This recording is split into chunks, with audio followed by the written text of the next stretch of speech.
آپ کے سامنے قرآن اسی طریقے سے پڑھا جا رہا ہے کہ جیسے کوئی آپ کے سامنے فرینچ زبان کے اندر آ کے آپ کو گالیاں نکالنا شروع کر دے. صحابی ہونا کوئی بڑی فضیلت نہیں ہے، اصل فضیلت ہے لا الہ الا اللہ محمد رسول اللہ کا اقرار کرنا.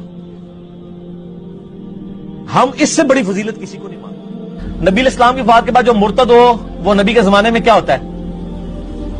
مسلمان نہیں سر، سیادی. ان ڈیفینیشن ہی بھول گئے سیادی تھی، جس نے ایک نظر بھی دیکھ لیا وہ ڈیفینیشن ہی بھول جاؤ گے. جب نبی علیہ السلام نے حضرت علی سے کہا تھا کہ میرا نام مٹا دو صلح حدیبیہ کے موقع پر، تو انہوں نے کہا کہ میں نہیں مٹاؤں گا محمد رسول اللہ. اگر حکم کو ادب پہ فوقیت دی جائے تو انہوں نے غلط کیا.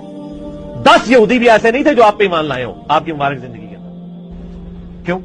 ان کے بڑے بڑے جو پادری بیٹھے ہوئے تھے وہ کہتے تھے یہ کل کے چھوکرا آ کے میں بتائے گا، وہ کہتے تھے یہ کل کے چھوکرا آ کے میں بتائے گا. اللہ یہ تو محمل جملہ ہے، یہ کمپلیٹ ہی نہیں ہے، یہ تو نام ہے صرف. تو یہ محمل جملہ ہوگا، اس جملے کی کوئی اہمیت ہی نہیں ہوگی. اللہ اللہ اللہ اس کا کیا مطلب ہے؟ اس کا مطلب یہ ہے اللہ اللہ اللہ. تو یہ محمل جملہ ہوگا، اس جملے کی کوئی اہمیت نہیں.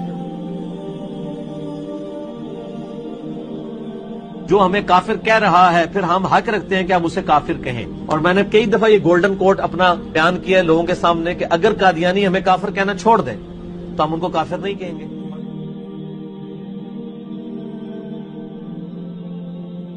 آج کی ڈیٹ میں بھی اگر کوئی کسی صحابی کو اپنے علم کی بنیاد پہ کافر بھی ڈکلیئر کر دے، وہ یہ سمجھے کہ میرے نزدیک وہ کافر تھا، تو اس سے یہ نہیں ہوگا کہ ہم اس کی تکفیر کریں گے. معاویہ کا پیٹ پوری زندگی نہیں بھرا، معاویہ کا پیٹ پوری زندگی نہیں بھرا کہ آپ کے ساتھ جو قادیانی ہے، جو نبی علیہ السلام کو آخری نبی مانتے ہیں لیکن ساتھ امتی نبی کلیم کرتے ہیں، کیا یہ یہود و نصارہ سے بدتر ہے؟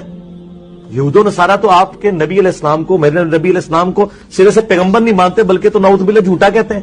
یہ نبی علیہ السلام کو مان رہے، ان کو آپ ان سے بدتر تو نہ کہیں. تو آج کے دور میں جو موبائل سے دیکھ کے پڑھ رہا ہے اس کو صحابہ کرام جو زبانی پڑھتے تھے اس سے زیادہ ثواب ہے. ڈاکٹر ذاکر نائک جو قرآن بھی غلط پڑھتے ہیں، جو ہے وہ اعراب